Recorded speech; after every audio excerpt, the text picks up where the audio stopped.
It's finally here. I get it, MC. You've been waiting for this. There's a lot to talk about, honestly too much. Quite an overwhelming amount. However, this isn't a review of sorts, rather my personal experiences, hence a look back. I won't be assigning any sort of letter grading or quantitative score since I don't believe they accomplish much. Rather, I'm simply going to talk, and Umbra will most likely interject every now and then. No doubt simply to be a nuisance. Well then, let us begin. The finale! Now, since P5R is a linear progressing game, functions and gameplay mechanics are gained through story rather than personal exploration. I decided to discuss the game sequentially. Starting with the prologue. Goodest place to start than ever. I think the introduction sequence to the game is very engaging. In the first couple minutes you're introduced to the main conflict, the surrounding world, and the strange circumstances of the MC. I like that they didn't waste any time getting you into the game and encouraged you to explore the world and take your time, hinting at what the ruin is. People. We're acquainted with Sojiro, who at this time is an extremely skeptical and negative adult. It's almost like his attitude towards life is how the MC should have reacted after his first encounter with Shido. Entering the Kamoshida arc, we're headed to Shujin. It's almost as if everyone and everything is against our MC and that nobody is willing to hear us out. Until the big anime coincidence. Okay, Umbra, I'm getting to it. After getting acquainted with Horyuji and the castle, it started to make sense to me that those who went against ruin, or to contextualize, those who go against society, are the ones that are wrong. Ryuji was one of these. Delving into his confidant a little bit, it was the reason that the track team broke up and he's the one that was perceived at fault. Speaking up against Kamoshida's verbal abuse was no wrong, but Ryuji went against this ruin, and thus suffered the consequences, becoming a pariah. I won't talk about Morgana until the end of the game. I think it's best once we have his whole image. So, proceeding forward, Ryuji continues to be a really great character. He's continuously outspoken and passionate for the team. He proves to be quite intelligent, honestly, as much as the game relinquishes it later in the game. I appreciate that he led the investigation during the volleyball rally and didn't give up searching for a route back to the castle.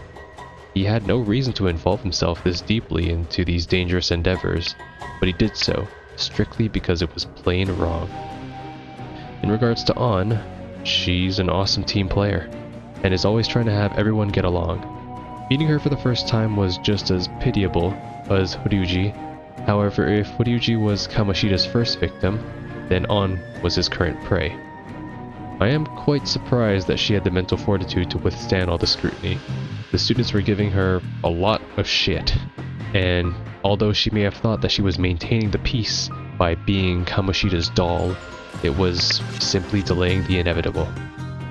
As for Kamoshida, I thoroughly enjoyed his build-up, his character, and his demise. At first we gain insight into his desires, then we witness his manipulation through An, Mishima, Shiho, and then finally, Shiho snaps. It works so well with the fact that the MC and Ryuji at this time are weighing their options to follow through with risking killing Kamoshida. So to conclude this arc, I believe Kamoshida was an excellent first target and way of involving all members of our main cast. Now let's talk a bit about Shibuya and what's opened up during our first arc. First of all, we have areas to explore, but although they're quite small, they're extremely dense with detail and style. The music sets the tone well for both day and night roaming. Central Street is where most of the activities that I found were. There's also a lot of NPC chatter and eavesdropping, which was super cool and engaging. It's very stylish how the messages almost pop up, whether it's on your phone or the chatter on the streets. Don't forget that some of these conversations are mini side stories that progress through the game. About that, it was also cool that you could see and sometimes interact with Mementos targets before and after their change of heart. Regarding city activities, I enjoyed that some of them had events within them. For example, I like how your confidants could visit you as you worked the convenience store job, or that you could get invites from confidants to hang out and get decorations for your room to commemorate the event. There are more hidden events that have secret type of procs or activities within them, but I'm going to keep the list for now just in Shibuya and Yongen because that's all that's opened up at the moment. Also, screw the batting cages, that last course. Ooh boy. Combat has also opened up during and after Kamoshida's palace, and with mementos. Combat to me was definitely more of a performance than a battle. For turn-based functions, the presentation, icons, sound effects, buttons, and seamless integration of animations really pulled off a smooth mix of acrobatics and cinema. The thieves are all so agile, and all-out attacks are stylish, but quick, so they don't feel overwhelming when it disrupts the combat flow. Kamoshida's palace was really fun to progress. I love how much more disturbing it gets as you climb higher.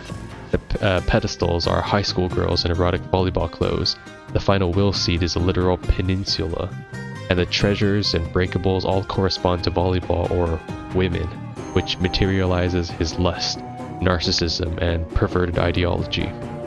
Also, the grapple hook cinematics are Sekiro level satisfying. As for mementos, it's a good balance between progression and grinding for the player. Since you can't return to palaces and mementos serves a future story purpose, it's a good way for the player to feel like they're delving into something meaningful with mystery at the end. Confidants around the city also become available at this time. However, I am not going to delve too much into them. But why? Because Umbra, this would be way longer than it already is, and I believe the perception and experiences of each confidant story is different per individual. Naturally, we could talk about confidant skills, but honestly, most of them don't add new functions, rather are betterments, so I won't add them. Okay, moving on to the Madarame arc. Now, we could have stopped after Kamoshida, but we didn't. I do like that Sai makes this comment to us when freeing us from prison near the end of the game. During the normal ending, she makes a telling comment that it's almost as if some unknown force compelled us to continue, most likely referencing the god of control. At the Wilton Hotel celebration, I also realized that event was more foreshadowing than I thought. The people we were eavesdropping on at the buffet actually turned out to be Shido's letter holders in his palace. It's a pretty neat detail, and meeting Shido later by the elevator makes sense, because he's attending a meeting with all of them. Great foreshadowing that remains constant with the plot. Now then, moving on to our second target. Before we continue, I'd like to note that I didn't really like how Sai would always spoil who our target is. A tease would have been good, but I felt that finding out who they were would have been more intriguing. Well, we did have a hazy memory during that time. You are right, Umbra. I suppose it's simply my opinion. Moving on. After an unorthodox meeting with Yusuke, I didn't ever really perceive Madarame to be a con artist. It shows that not only was he a great manipulator, but also covered his tracks absolutely, by making sure pupils that left him could not only never have a career, but also nobody would listen to their claims. During the exhibition visit, and our first formal meet with Yusuke, I enjoyed how secretly conflicted he was with himself. To me, An and Horyuji's largest hurdle was conformity. Shujin is a suffocating environment filled with the constant pressure to fit in conventionally. So where are you going with this? Well, Umbra, what I was going to get to was that Yusuke's hurdle is slightly different. Unlike Horyuji, who would not conform to Kamoshida, Yusuke is similar to Takeshi. I'm sorry, who? If I recall correctly, Takeshi, or literally any other track team member, put up with the abuse. Yusuke isn't that strong in his current state. Naturally, at this time, he isn't aware of Madarame's rune or his involvement with Shido and his mother. Honestly, through the metaverse, it was the only way to gain insight on our second target. Madarame's palace design is one of my favorites among the other distortions. The gaudy gold aesthetic mixed with flourishing ink, and the sections where you can enter the paintings and distinguish the real Sayuris. There is so many cool ideas to this level, and I love the claw heist that involves the entire team having their own individual role for pulling it off. Okay, but what about your thoughts on Yusuke's awakening? Oh, don't get me started, Umbra. Yusuke had the best awakening lines I've ever heard, and the reveal about his mother was truly heartbreaking after hearing how wretched Madarame's heart already was. Well, if Yusuke is so damn cool, then talk about him already. Then I think I will, Umbra. Yusuke would have been my favorite character if Akechi wasn't a concept. Although Yusuke is self-aware of his eccentricism, I find him quite normal actually. That just makes you abnormal. Moving on. Yusuke is incredibly insightful as he is devoted. He engages in people watching during his pastime confidant in order to better himself. He truly wishes to understand humans on a raw and unfiltered level. I really love this because his confidant plays out as hilarious, such as the boat and church scene. However, he's genuinely prepared to do all it takes to capture humanity and understand the flaws of his identity. That's why I loved that his confidant was focused on him rather than using a medium or a community to drive him, such as Ryuji's past in the Trek team or Shiho's condition for On. Okay, Yusuke spotlight over. Let us continue. After Madarame and learning about the Black Mask, I was really intrigued that there were other Persona users outside our group operating. At first, I thought the Black Mask was going to be an enemy group that would oppose us, working for the mental shutdown conspiracy as a task force. In truth, it is pretty cool that it was just Akechi who was investigating Madarame during the same time as we were. This also means that he had already identified us as the Phantom Thieves. But how do you know that? Well, Umbra, there's actually a line from the SIU director when talking to the principal who's useless in his investigation and states that another operative has identified the group. This is naturally after the Madarame incident. So following the Madarame arc, there's quite a lot of new options that opened up. First, I want to discuss Kijioji. Ryuji, being our friendly tour guide, takes us there to play some darts, which at least is easier than the Yakuza variant. Kijioji is a more modern landscape. It has a shopping boulevard, a brick road district with a jazz club and darts lounge, and a nightlife alleyway filled with bars. It's pretty cool because there's actually quite a lot to do here, especially in the endgame, despite being such a small district. Darts and billiards would level up baton passes and technical functionality, and you could invite confidants, and they all play differently too, like Akechi, who only hits bowls. Makes sense because he's a literal hitman. Too soon, Umbra. After the story picks up once more, we enter the Kaneshido arc. I did enjoy how they incorporated confidants to be slightly involved with the main plot. Oya with Kaneshido, and later Takemi with Futaba. Ryuji, being our best companion again, guides us to Shinjuku. This time, the city was very bright, very different, and honestly it was my favorite out of the other zones. Since it's known to be a red light and adult district, you can see that there are hosts and hostesses on the street. Barkers are calling to you, and it's very decorated on holidays such as Halloween, Christmas, and New Year's. These holidays are also so easy to miss due to occurring during really important story events. However, if you do take your time, and you do catch them, it's a real treat. So let's talk about Makoto now. At this point, our group is pretty bad at hiding the fact that we're the thieves. At this point, we've also already been found out by Akechi, and thus the conspiracy. But also On way back, and even Maruki found out way back about the metaverse by simply observing us. Makoto is more of a polarizing character for me. Unlike Yusuke, who did threaten to sue Ryuji and I, he had a sound reason to oppose us as we were compromising his living situation. Makoto definitely comes across as more antagonistic or threatening in challenging the thieves. However, I did gain her perspective when we learned more about her personal living situation and how much she values social status and title. Quite like Yusuke, she felt her capacity to change to be impossible because it's the only way of life they knew. In regards to Kaneshido, I personally didn't enjoy his arc too much. The fact that Kamoshida and Madarame were both directly connected to our main cast made them not just evil but really engaging and involved as villains. Kaneshido didn't exactly have any correlation to Makoto's troubles at all, despite the entire useless theme that surrounded her. Makoto simply overcame her blissful obedience by doing something rash, and it somehow working out. It makes sense in her character at the time, but her progression felt way too artificial with all the flashbacks and the use of keyword dialogue to push her to seek Kaneshido. Furthermore, I don't see how Makoto became Kaneshido's customer, giving us exclusive access to the bank as an important plot point. His group is targeting high schoolers after all, and we all get blackmailed in the photos, so technically all of us become his customers to gain access. You're being too hard on her.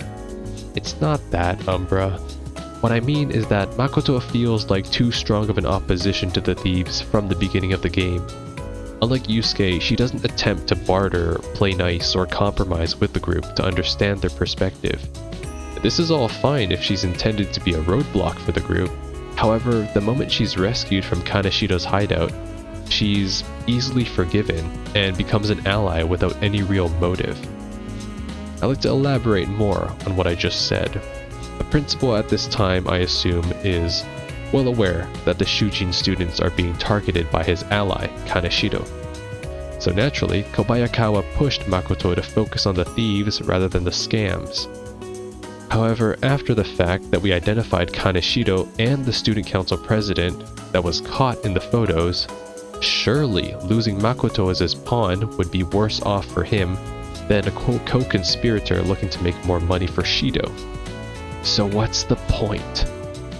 The point is that if Makoto told Kobayakawa about Kaneshido after the events of the blackmail, it would have caused internal conflict in the conspiracy, and it would be more aligned with her development. How? Because Makoto just witnessed 3 Shujin students that she negatively labeled save her. It would have integrated her into the group much more organically. Plus, the principal is also a more developed villain at the time and makes for a great substitute for Kaneshido, given that he's been the one ordering Makoto for the investigations and holding her recommendations hostage. To conclude, since this has gone on for long enough, I believe the story could have accomplished more if Makoto's target was the principal. Is it biased? Absolutely. And Umbra agrees with me, so you know I'm right. What? Sorry, I wasn't paying attention. And now for the Medjet arc. Hold on, you forgot to talk about Kaneshido's palace. Oh yeah. It's annoying, and quite the step up. To sum it up, the torn pages were cool to decode and working around the lasers and cameras was fine. However, the scenery is so bland and dry, it felt like I was running through a never-ending warehouse. By step up, I also mean that this is when enemies without elemental weaknesses start showing up. It's a good way of introducing and inducing players to use ailments though, especially when they actually work. But the color scheme was always gray, and I found the environments to be repetitive and boring. That just means that Kaneshido is boring, since it reflects his desires. Well, Umbra, perhaps more related to his obsession with money, and maybe even a lack of imagination to create a more elaborate palace, like our prior 2 targets. Moving on to the Medjet arc for real now. The thieves are really picking up fame here. It's kind of at the point that I realized that there's no real point for return. No turning back at all, not for any of us involved, and that targets would only have to be more infamous to satiate the public. To be honest, this is where my knowledge of the game events could get a bit hazy. So, the fake Medjet, which was led by the IT president, who is connected to Shido, was the one who sent out the original threat to our group. Futaba at this time saw this as an opportunity where she could manipulate us to change her heart by disguising herself as Alibaba. But then, Medjet goes inactive with her activity, and so the group becomes relaxed. This also prompts Futaba to then induce the group to forget about changing her heart. This is all too much, right? I hope I'm getting the timeline right too. Anyways, after this, Medjet reinstates a new threat, saying they would cleanse Japan's economy. To be honest, looking back on this threat, it doesn't seem to make sense as to why we acted to stop Medjet. Medjet was essentially going to expose economical conspiracies and VIPs that may be responsible for it. Whether the cleanse or the claims were true or not is unknown as we stopped it. However, I don't think the Medjet arc was a good motive for the thieves to perform an operation. Meja did fit the modus operandi that the group seemed to agree on. Alright, so just like Makoto's arc, how would you have liked it handled? Well, first of all, we're also operating under the assumption that Futaba doesn't pursue to blackmail the group again. So with that said, here's what I think. Futaba still had a really engaging and involved plot, acting as a very strong link between the conspiracy and the metaverse. Perhaps it would have been more beneficial if we saved Futaba simply because we knew she was a victim of Shido, or rather his group. Keep the hangout sections where the group takes turn rehabilitating and learning more about Futaba, and use that as a way of gaining more insight about Shido and other key hidden players behind the scenes. Okay, hold on.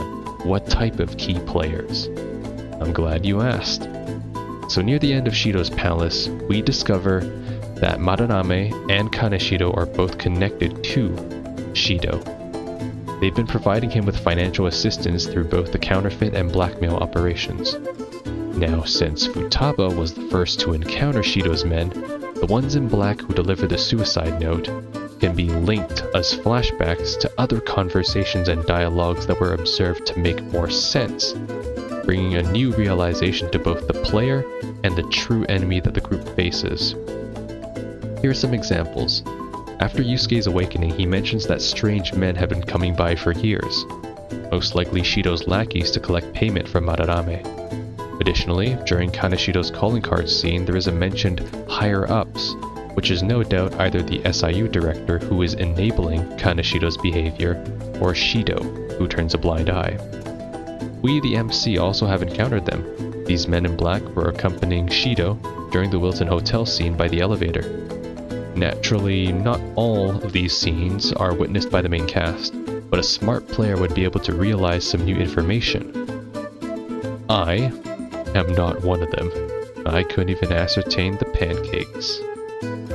I'm also no game dev, so I wouldn't know how to properly structure all this, but I think utilizing Futaba's arc as a way of connecting and summarizing past encounters would have been an alternate way of strengthening the group's resolve and gain a better understanding as to what they're up against. So with that all said, what do you think about Futaba's palace? It was more cinematic and puzzle-orientated, and I like that. I wish we got more of those image hieroglyph puzzles. They were visually impressive, and it's a nice substitute to a flashback for providing insight to the group. Alright, so what's next? Well, there is the beach trip. I really enjoyed Futaba's development and growth post-Palace. It not only integrates her well into the group, but also showcases each of the main cast's personality too. To me, this made it feel like the midpoint of the game, due to how Futaba joining the group helps uncover not only her mom's killer, but it gives a better sense of direction as to it's not just one enemy, it's a group. Which at this point, the player has most likely connected to. Then, after comes Hawaii. I really love how Ryuji is an absolute fucking tourist. I'll basically be him if I ever go to Japan. As for who had the best spend time event, without a question, it is the boys. And it is always the boys. You do get unique gifts and items if you choose a female companion for these events, but hanging out with Ryuji, Yusuke, and Mishima is far more enjoyable in my perspective. Upon returning from the trip, and the principal's unfortunate accident, the story section that leads up to the Okumura Palace felt rather artificial. Morgana no doubt has been feeling inadequate, and even neglected a bit by the MC. Makoto has taken the advisor role, and Futaba is now the navigator of the group. Two key components that Morgana prided himself on having: enemy analysis information and navigation. I did enjoy this build-up to Morgana, in which the bigger the group gets, the more he feels conflicted that he can't help or lead anymore. It goes well with his personality too, since Morgana was created by Igor to act as the player's guide. So naturally, if he can't perform his job, it's normal that he would feel down or inadequate. However, the problem I have here is how quick the escalation of the conflict became, immediately after the Hawaii trip. Morgana is a very prideful and lone wolf type of entity. I can assume that Morgana has been delving into palaces similarly to Akechi, well before the MC got his power. So he's used to not relying on others or even cooperating with them. That's why he conflicts with strong personalities like Ryuji, who don't like to be controlled. Since Morgana has a strong self of self-righteousness, it's very aligned for him to keep pushing forward towards goal, hence targeting Okumura. However, I think it was out of character for him to attempt to infiltrate Okumura's palace alone. I mean, what if all the enemies were resistant to wind? Okay, jokes aside. It just didn't make sense to me because while Morgana is prideful, he's no fool, and is quite capable. He can craft infiltration tools, navigate palaces, and analyze enemy weaknesses all by himself. To me, it would have made more sense if he scouted Okumura's palace alone, and then returned to the group to provide a reasoning as to why he's right. Morgana, after all, is the most experienced Phantom Thief of the group. It would have been a great way to motivate the team after their unease and give him character development. Now, this isn't like my previous alternate scenarios. Actually, I don't even have one for this. I think the fundamental conflict here is great, because you can tell the group feels conflicted from the general public's reception. Like everyone underlyingly knows that targeting Okumura is a trap, but they must go after him. So let's talk about Haru now. This young lady gets introduced so late into the game that it can be hard to remember that she has had cameos during certain school events. Haru, I mean the beauty thief, first makes their debut in her father's palace. I don't think it gets elaborated on in-game as to how her persona didn't fully awaken, yet she has a rebel outfit.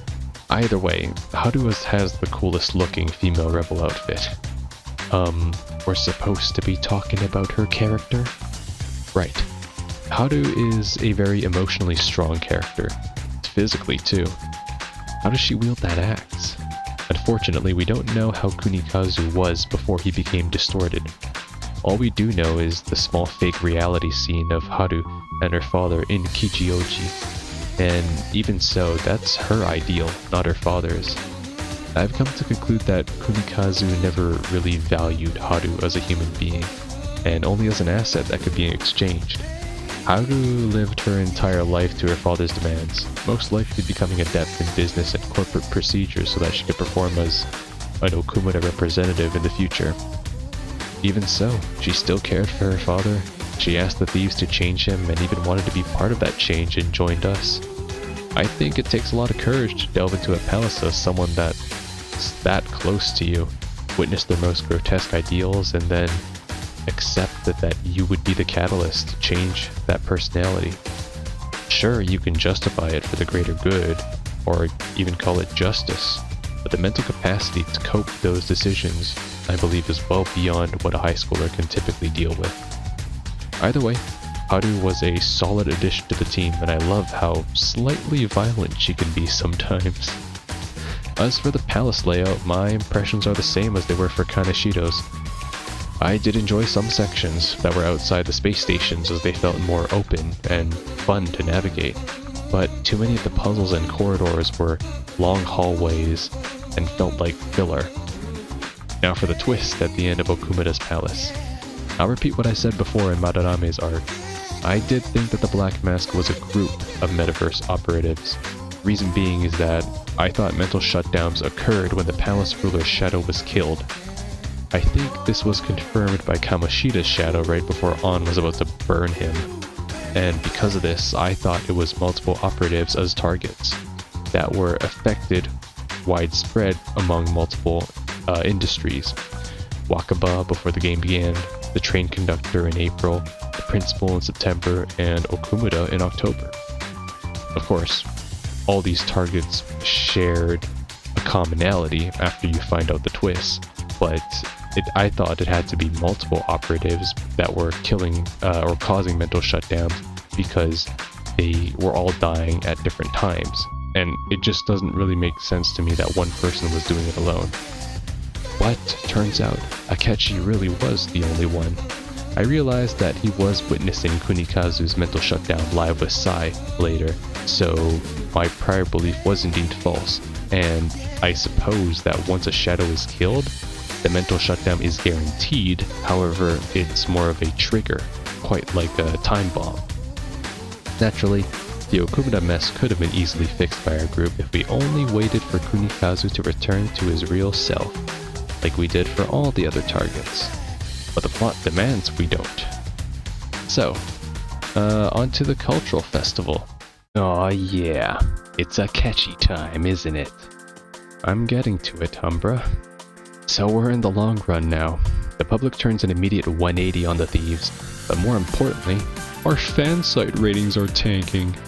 Subsequently, Akechi gains tremendous support due to current events and his comments on TV. Unfortunately, there is no time to lay low though. Shujin is having their cultural festival, and the guest of honor is the detective prince himself. After he reveals that he knows our identities, I like how at this point you know in return that he's the Black Mask. If you caught on to the pancake slip up naturally. The story doesn't add up that he awakened to his persona in October since he heard Morgana all the way back in June at the TV station.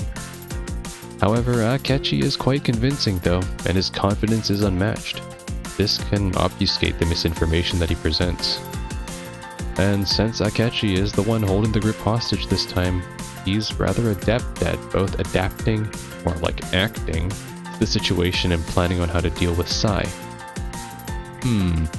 How is he so skilled and capable if he's only had experience in the metaverse for a month?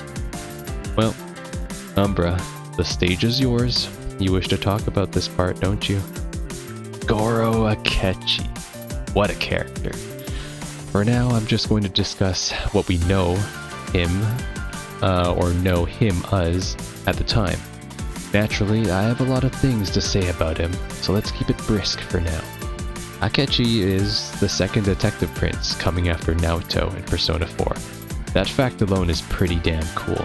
This also means that he's essentially a wonderkind. Okay, I'll stop. Umbra, how many people do you even think get that reference? Akechi does in fact discuss a bit about his past before we head into Sai's palace. He believes himself to be an unwanted child and blames himself for his mother's passing. As for his father, he obviously doesn't reveal it at this time. In media and TV, he's quite adept at acting and appearing intelligent and charismatic, but in truth, he hates humans. As much as he does deceive and is an enemy of the thieves, he is quite strangely genuine with his remarks. His confidant proves that he is a very lonely individual and that, despite being popular and people knowing him as a public figure, he doesn't connect with anyone besides the MC. How strange that someone who appears to have everything is lacking in one of the most simplest categories. Finally, I want to discuss the theme of justice that he implies. At this current time, Akechi is working with the group at the time to reveal the truth and deliver justice to the true culprit of the mental shutdowns, the Black Mask. However, the duality of what he announces to the group and what he declares in his heart is very different. Akechi's justice right now is to reveal the truth of Shido's crimes to the world, and he will deliver justice by crushing Shido, who is the ultimate criminal of his life. Too soon, Umbra. Perhaps so, but I do enjoy the duality of his intent. Alright, now Sai's palace is simply a funhouse. It's got gambling, a dark maze, a coliseum, and bunny girl shadows. Is that bi cute? Freeing? Okay, back to it. It's also got a banger soundtrack with vocals. Most importantly though, this was a really exciting moment for me. It felt like I was about to uncover a major plot point while going through this palace that would lead me to uncovering why or who the traitor was. And yes, I did not know or even suspect Akechi of being the Black Mask at this time. As much as I enjoy hypothesizing about conclusions, I more so enjoy when the game leads me to the aha moments organically. Anyways, I love the detail put into Sai's casino. There's cards falling from the roof, gambling chips on the ground, and how the backrooms are so visually barren compared to the bright atmosphere of the public spaces. In Yusuke's words, It is beautifully executed. Now let's skip all the way to November and the destined day. Everything is as it is at the beginning of the game. The cutscene's the same, it plays out all the same. Oh right, Kasumi's there for some reason too. I don't think it's ever like explained why she's there or how she's there, but she's there. And yep, she's there. Except now we get new missing flashbacks due to our memories coming back. What a coincidence. I'm seriously impressed though at how complex and well thought out the interrogation room illusion was. The plan really takes some piecing together to understand, and the timeline of events can be a bit iffy, especially when you're seeing it for the first time. You need to know exactly what occurred in which world at what time. But once you do, it actually all adds up. It adds up perfectly, and it makes Akechi none the wiser, and nobody dies. My favorite part is that it's canon that Makoto kidnapped cognitive Akechi. It's an incredible use of game mechanics and the metaverse rules that you, the player, have experienced so many times going through all your palaces, but now you're just a simple witness, a spectator in this entire ordeal.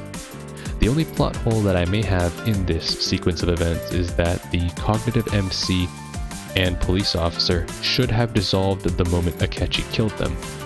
We know for a fact that cognitions in palaces, when they do die, just like shadows, they disappear, they fizzle out, basically.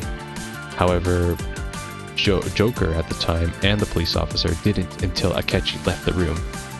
Now, I don't know if it's exactly a plot point, but you can make the argument that since Akechi, his cognition believed the MC and the police officer to be real and to be truly dead, this enabled their bodies to remain until he left, which is why they dissipated after he left.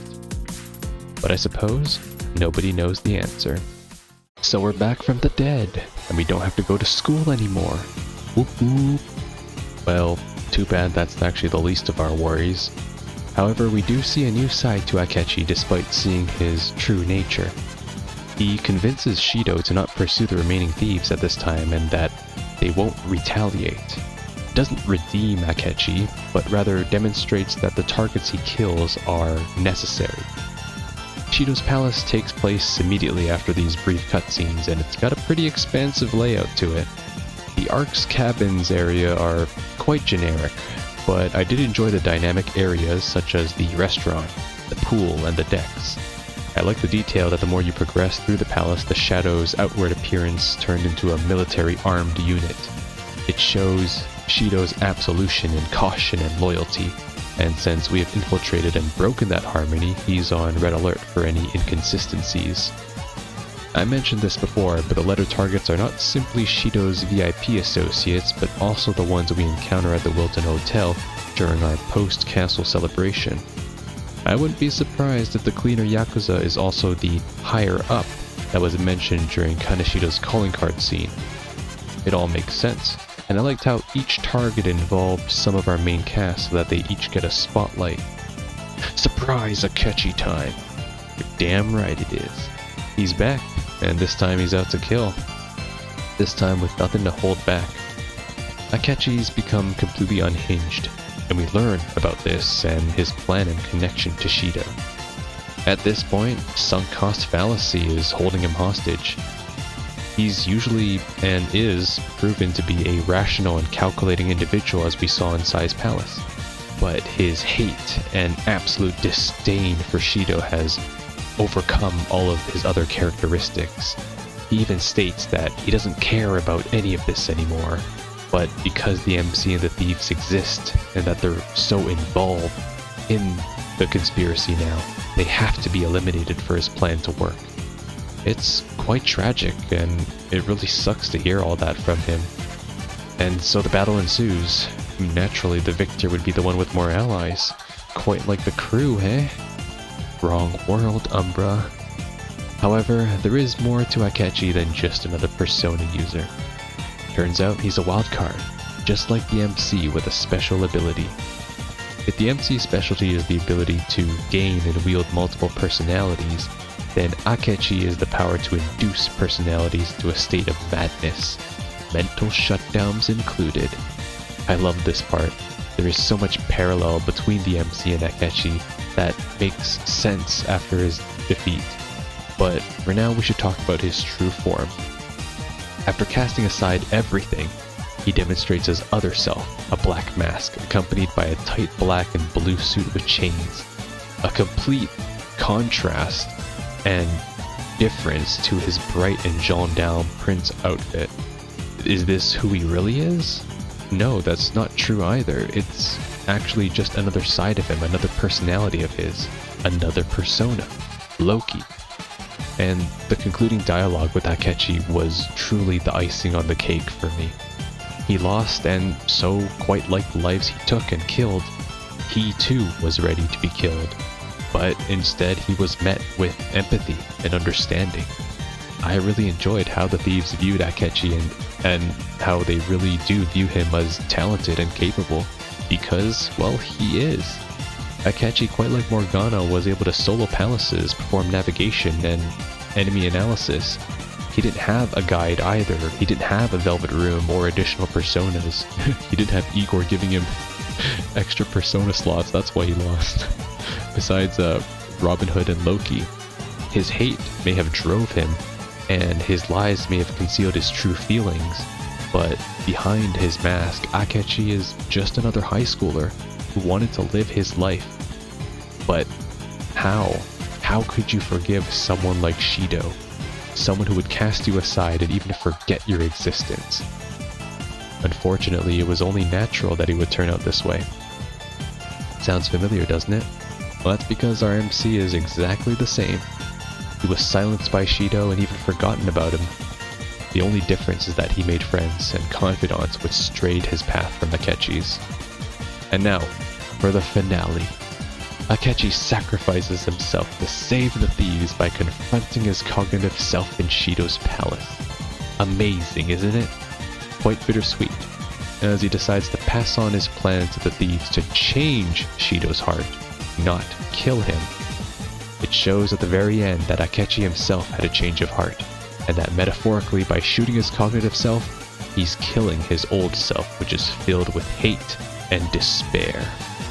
Well, that's at least how I perceived those sequence of events. Akechi really became a special character for me. Before I played P5R, I didn't own any Akechi figures. And now that I have played P5R, I am now a proud owner of 2 Akechi figures. Please rerun the Koto Prince figure. You know you want to. That aside, there's still more to him. However, we are not at that point just yet. So with the route secured to Shido, Futaba hacks the literal media and public LCDs as the calling card for our last job. This was really cool. I loved the cinematic, and I liked how they included different prefectures of Japan outside Shibuya.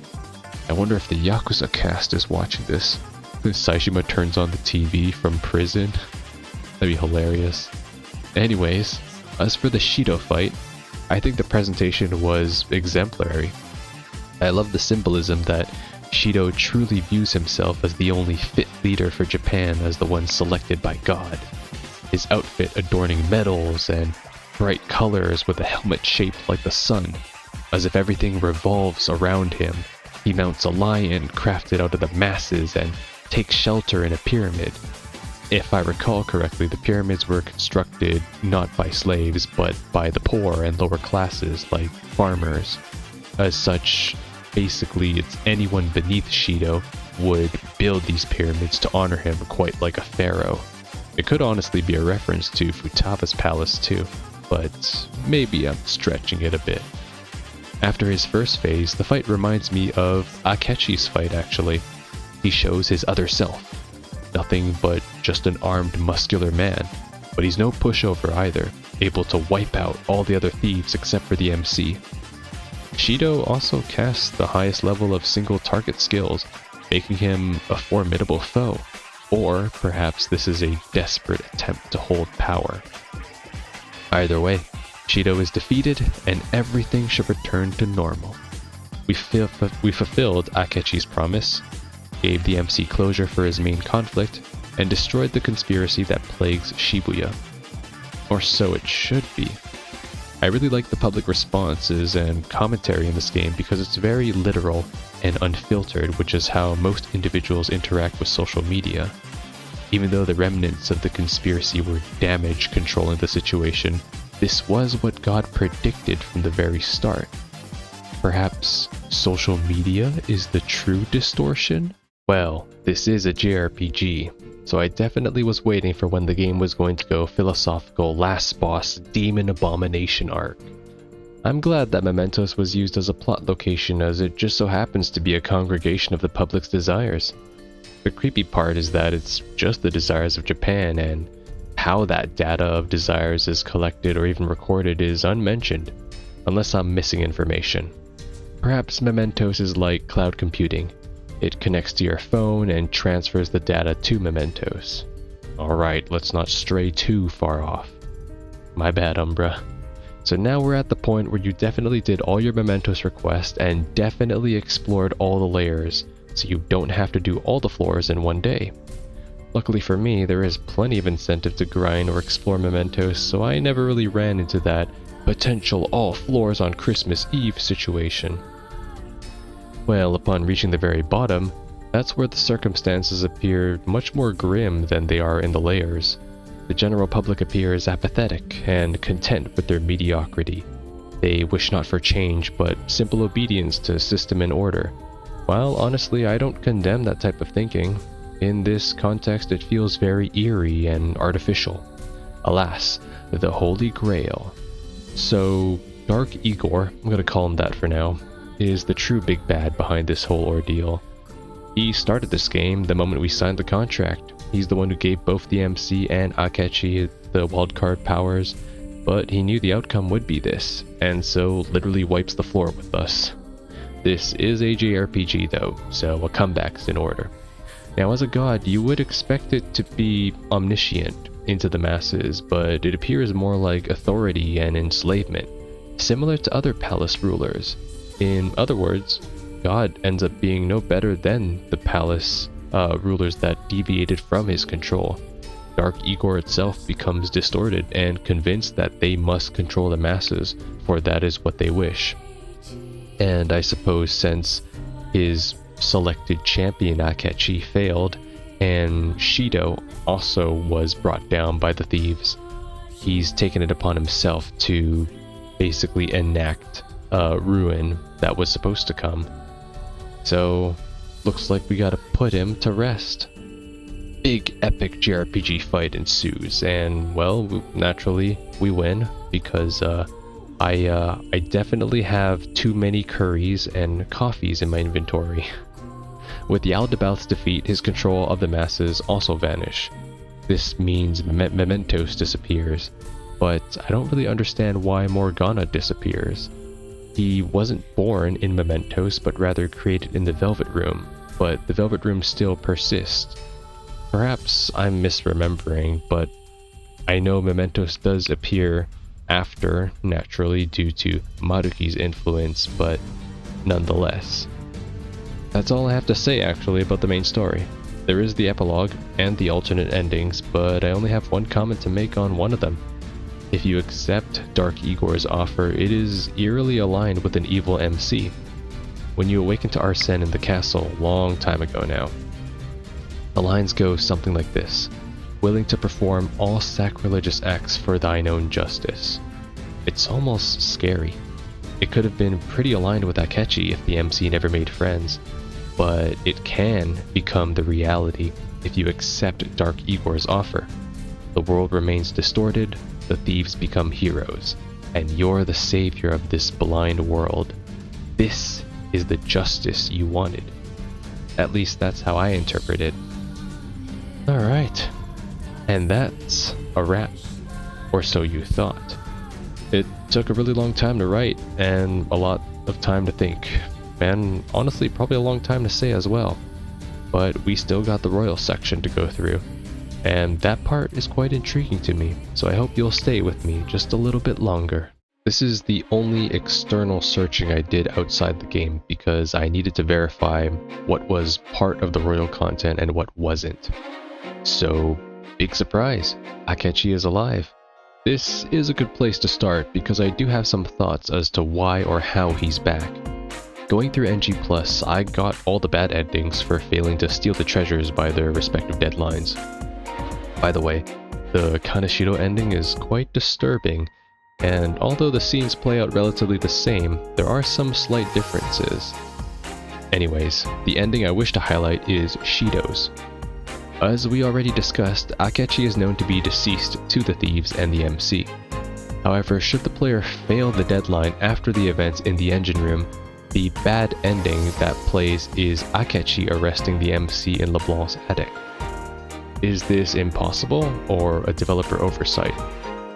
Well, Futaba did mention that Akechi's signal disappeared when the bullets were fired. At first I thought Kasumi may have saved him, but that doesn't really make any sense, and there's no evidence of her involvement. Even though she somehow appeared in Sai's palace. The conclusion that I did come to is that Akechi left the metaverse after killing Shido's cognitive version and the accompanying shadows. Now we do know that a metaverse's user's entry point has to also be their exit point. As such, Akechi was waiting for us in the engine room, so perhaps he planned it that way so as a last resort he could make a quick escape. So now the question is, why does he sell out the player once he has a change of heart in the engine room, assuming he does survive? Well, I don't fucking know. This part actually doesn't make any sense to me. Unless Akechi was lying, or perhaps because he survived the encounter, he still believes his plan can work out. His behavior in the attic doesn't exactly align. Alas, I think I'm looking a bit too much into this. However, the fact that he does appear after the engine room must indicate that he does survive the encounter. And no, I don't think it's some bullshit like it's the cognitive Akechi in the real world. The only time such occurrences could happen is if the shadow world was to fuse with the real world, as seen in Mementos and in Persona 4's bad ending. Okay, returning to the story. Akechi takes our place to testify against Shido, and Sai's reaction is honestly quite unbothered. Sai knows that Akechi is the culprit and murderer, yet she doesn't seem afraid or even defensive that Akechi is appearing in front of us. Either way, I don't have some elaborate analysis for this interaction. Perhaps she took that husband advice from the conspiracy seriously and has a date later tonight, so she's too busy to care? New headcanon. For real. Either way, on such a special night, the MC decides to spend it alone in his room playing Starfornius. True headcanon. And so the new year arrives, but basically it's actually a new world. Waking up in Maruki's office with my inmate outfit on was a super nice detail that demonstrates that even though I got rid of Shido and Yaldabaoth, I'm still a prisoner. But a prisoner to what? Walking through an eerie version of school while hearing the voices of the main cast, Shujin students talking about their futures or aspirations. Looking back on this short sequence, this must have been their ideal happiness that they shared with Maruki. And the only reason why I didn't fall for it, or for the illusion, is because the MC was guided out by Lavenza. This is when the world turns upside down. I find it more disturbing than when Mementos fused with Shibuya, but it's also grossly bittersweet. To see everyone else living this artificial, genuine, blissful existence with no conflict. Except for like that homeless man in the underground walkway. Yeah, Maruki actually out here discriminating against some people's happiness. But fear not, for it's Akechi time again. The question this time is, how is he here? Why is he not affected? And why is he not happy? Well, Umbra, I might be able to answer all three. Although Akechi no doubt was going to be arrested if this were the real world. Once Maruki's influence was established, he was probably let go because imprisonment isn't happiness. Or maybe it is. As for why he's not affected by the illusion, I have multiple theories. Akechi is a wild card and does wield two personalities. Perhaps this is a special characteristic as to why he was unaffected. Furthermore, he also never encountered Maruki before, unlike the rest of the main cast. Maruki was perhaps unable to infer his ideal happiness? Finally, this is my absolute headcanon. Akechi doesn't have an ideal happiness, period. He simply wishes to live his life free of anyone's control or will, and is willing to do anything to achieve such freedom, even if it means death.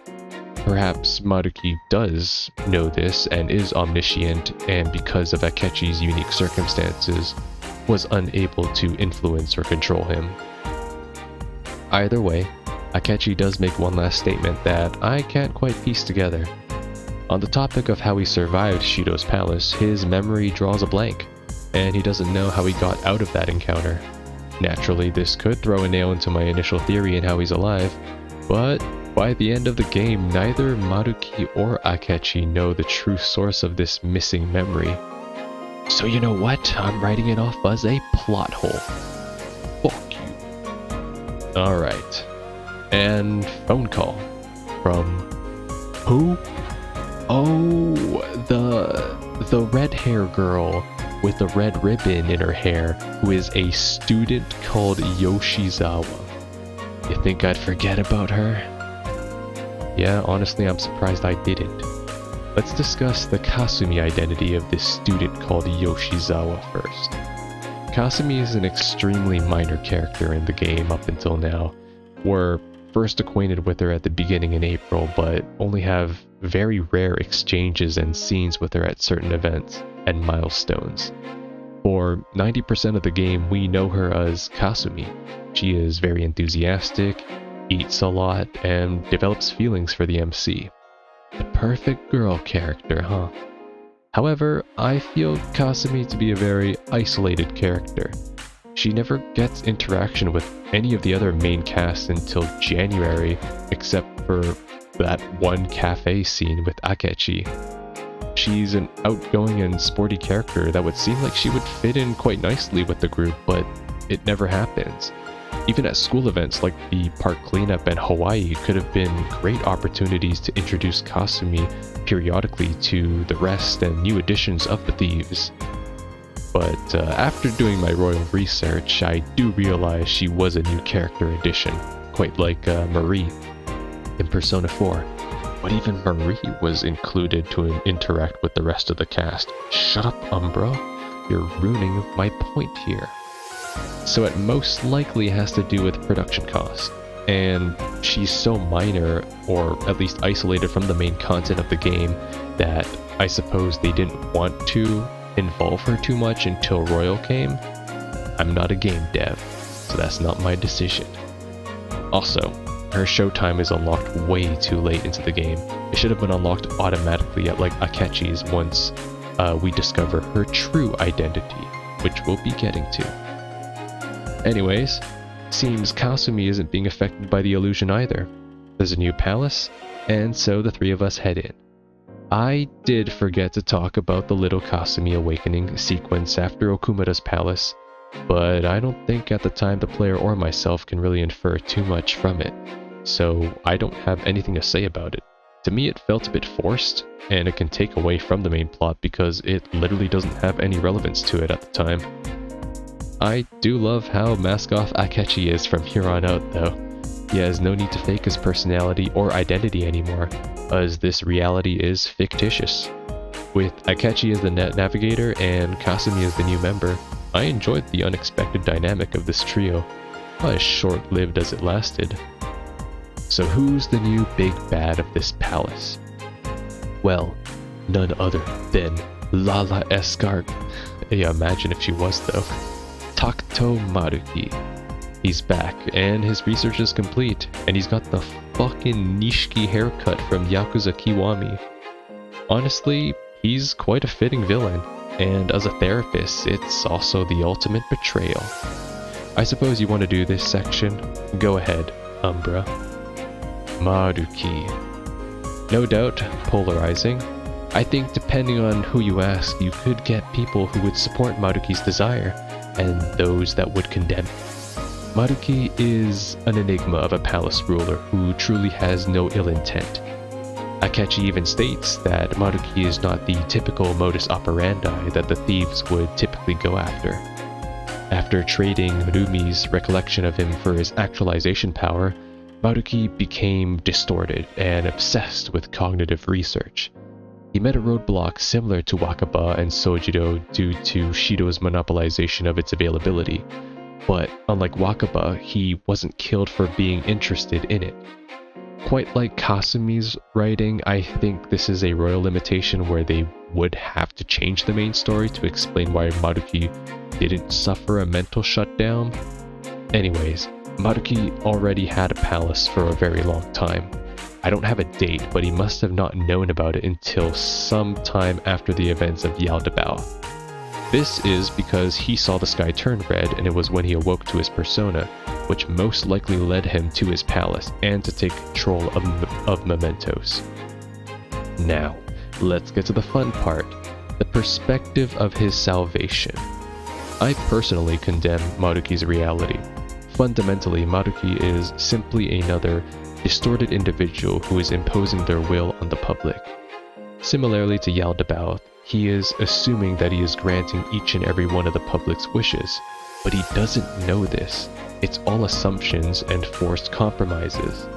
Finally, as a therapist, he's betrayed the MC and the player by exploiting their confidentiality and changes people's reality without their informed consent. The interesting dynamic of what I just said can be mirrored to the Phantom Thieves. We too impose our own brand of justice on the world, as Akechi said on TV. It's all simply a difference of perspective, and that's what makes this final conflict so magical. There truly is no right or wrong. Back to the confrontation. Maruki reveals, or, well, it becomes unveiled that Kasumi is indeed masquerading as her deceased twin sister. Her true identity and name is... student named Yoshisawa, you imagine. Sumide. After learning more about how this came to be, it's even more disturbing to learn that Sumide was essentially Maruki's first victim, or rather, experiment of actualization. However, Maruki continues to be insistent that this is what she wished for. I personally disagree. At the time she was actualized, Sumide was emotionally unstable and incapable of making a sound judgment to cope with the incident. Maruki took advantage and assumed that the best outcome for Sumide was to adopt the identity of her sister. I like this twist a lot because the MC and Maruki both have the best of intentions, genuine best of intentions for the world, but a compromise can never be met due to their life experiences and modus operandi. Battle naturally ensues, and the best showtime in the game is unlocked. Maruki decides to literally peace out and forces us into a free 7-day trial in his new world. Akechi, we gotta make sure we cancel our subscription after these 7 days so we can't go back to reality. Deleted scene from the game. The MC meets up with all his very happy and satisfied friends, and human Morgana too. I honestly wish we had more of human Morgana, but we can't have nice things after all. It was cool to gain visual insight into the alternative what-ifs of our main cast. Too bad though, wake the fuck up, Phantom Thief, we have a red girl to save. I love how Akechi is extremely sarcastic about the main cast, like, wow, you guys are really friends? Too bad they can't help you now, sucker. Unfortunately, they actually really don't show up, and it's just ride or die with my rival. At this stage, we do have the option to actually conform to Maruki's reality. It's a pretty twisted ending, so let's talk about it first. First of all, it's a complete betrayal to Akechi, and it catches him off guard because he knows that he can't fight Maruki alone. As for this bad ending, both the MC and Akechi become integrated into the perfect world. I guess it's not bad, Akechi does have friends in this ending, but the coolest part about it is that both the MC and Akechi still have their senses about them. Sumire reverts back to Kasumi, and even her nameplate reverts as well. And as the credits roll, there are images of the main cast living their ideal life. And the final nail in the coffin is that you see the cast at LeBlanc enjoying life, and both Akechi and the MC are looking at you in the camera because they know the truth. It's brilliant. It's so well executed because it can be perceived as an alternate ending rather than a bad ending. But you as the player, you alone, know what you did. But no, that's not the reality I choose. Sumire gets pretty pissed about that, and I love how Akechi casually notes that, I can kill Sumire, but I suppose you don't want that, so wrap this up quick. Maruki then actualizes Sumire's persona, at least I think that's what he does, and it also reminds me kind of like Akechi's power, in which he can grant power to shadows. The thieves are back, and I do like how, at this point, Akechi becomes more distant from the group now. The team, his original team, is back, and Akechi has no reason to kind of be involved now that most of the manpower, I suppose, is back. Sumire, who's now recovered from the palace, is a very different individual than we know her as. She's much more reserved and soft-spoken. I wish we had more development and time to learn and spend with the real Yoshizawa, but unfortunately you'll either have to prioritize her during free time because there is only 1 month to finish maxing her, or miss out on maxing her due to other confidants and activities you may want to wrap up. This, plus giving her exposition in Maruki's palace, makes her character way too rushed, as we knew her as Kasumi for the entire game. It's like we're learning about a new character, but it's like the free trial of a game. Anyways, let's finish this. Time for the Day of Fates. Maruki's palace was okay in my perspective. The level design wasn't anything too special, and the highlights for me were the trivia notes about Urumi, the videotapes naturally, and the ethicality test. As for the presentation of the final battle, it was epic for sure, and did not disappoint. I'm a fan of both technical and cinematic boss fights. And that's an actual wrap. Did I miss talking about certain topics? Absolutely. But I believed I discussed everything I wanted to, and summarized my thoughts as well as I could. This is it for Persona 5 Royal.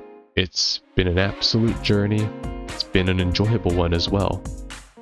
So, Umbra, which world are we headed to next?